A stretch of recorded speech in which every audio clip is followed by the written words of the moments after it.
My name is Gabriel Piemonte, and I'm running for Alderman of the 5th Ward. And I want to talk to you today about transit. And in particular, I want to start by talking about a company called Car2go. And Car2go is a car-sharing company that varies a little bit from the approach that we're used to here in Chicago, represented, for example, by zip cars, in that Car2go allows you to pick up a car anywhere that they're available, just as a zip car does. But unlike zip cars, they let you drop them off at any legal curbside spot, which radically increases the flexibility and convenience of the program for potential consumers. Now, this program is going to be introduced to Chicago as a kind of pilot to see how it does.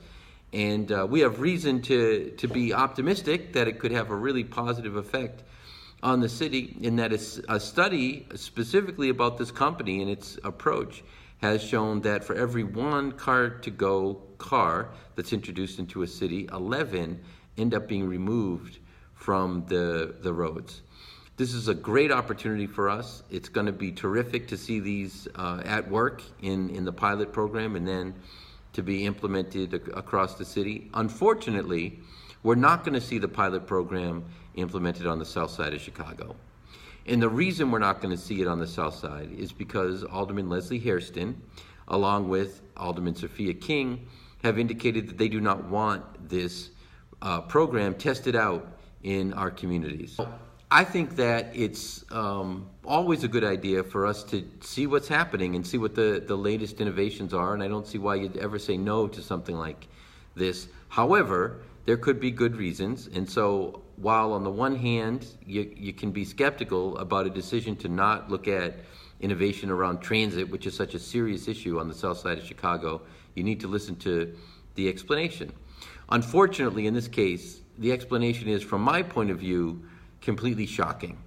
So the Chicago Reader reported all of this earlier this week, and when they approached Alderman King and Alderman Hairston to find out why they didn't want an option for transit in their communities as a test to see if it was going to work, they explained that they had parking problems. And so because we don't have enough parking in the 4th or the 5th wards, we shouldn't have a car sharing program introduced into these wards. As I mentioned earlier, this is a program that research has shown reduces the number of cars on the road. But you don't need a study to understand what car sharing is. Fundamentally, the point of car sharing is that you're able to do more with fewer people owning individual cars. So to say that we don't have parking in our wards and therefore that we shouldn't try a program out is a stunning example of short-sightedness. It's just unbelievable. And the idea that north side communities are somehow going to be able to accommodate this pilot program, but that we can't accommodate it in the 4th and 5th wards is just, it's stunning beyond my ability to really articulate it fully. But I will say this, I think that it really reflects the priorities of these aldermen. I think it lets you know that their concerns are very immediate, very short term, and are about the specific inconveniences today of prospective constituents. The folks that they are looking to get out and to vote for them are the people that they're worried will be unhappy if they lose 2 or 3 spots to some car that in the long run, if it were, let's say, 3 spots, would reduce by 33 the number of cars in the area. It just doesn't make any sense.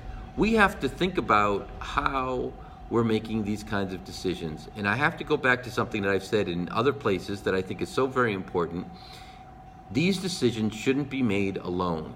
I'm going to say first that I think it's a ridiculous call to not be willing to participate in something that in the long term is going to solve the very problem, or not solve, but mitigate the very problem that you're citing as the reason you're not going to get involved in it. You know, you don't say that you don't have enough parking so you don't want to try out a program that's going to reduce the parking problem. It doesn't make any sense. But the other point I want to make is that this could be a point of view that one person could have who's trying to make a decision about a whole ward, and perhaps the people that work for that person go along with it or don't argue too strenuously against it.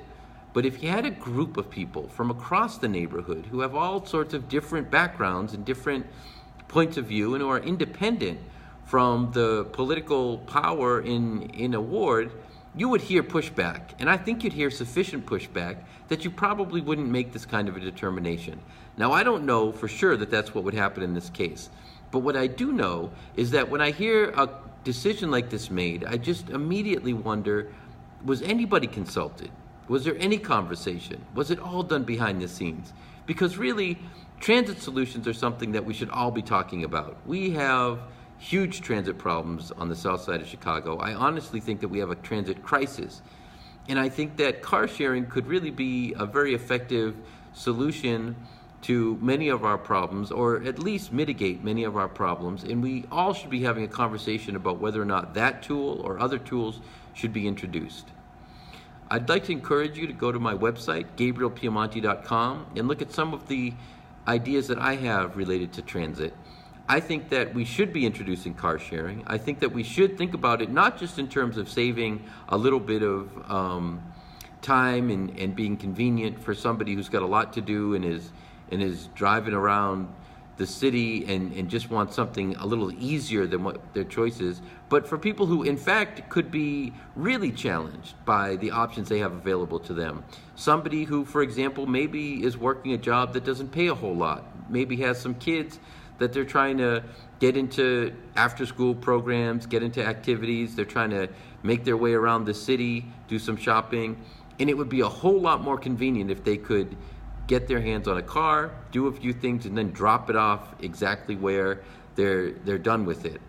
In other words, this could be more than just a matter of convenience. It could be a matter of really helping with the strategies of folks that maybe are struggling with fewer resources than other folks. You want to introduce as many tools as you can, is my point. And when people suggest one to you, you really want to have a conversation with a diverse group of people to decide whether or not it makes sense. In this case, I doubt that's what happened, and I think that we really have to think about what that says about the priorities of the people in office on the south side, and specifically what are Leslie Hairston's priorities, because it doesn't sound like she's concerned about reducing congestion, reducing parking problems, although she's citing that. It sounds like she's trying to cater to a specific group of people who are probably not at all concerned about long-term solutions to congestion, or at least from her point of view, they're not. And if that's the case, that's wrong. We need to do things differently. We need to do things better. I want you to go to my website. Please consider what I'm suggesting, not only in terms of transit, but in terms of other policies. And let's work together to try to make better decisions. Let's hear from everybody. Let's make sure that your voice is heard. GabrielPiemonte.com. Thank you for your time.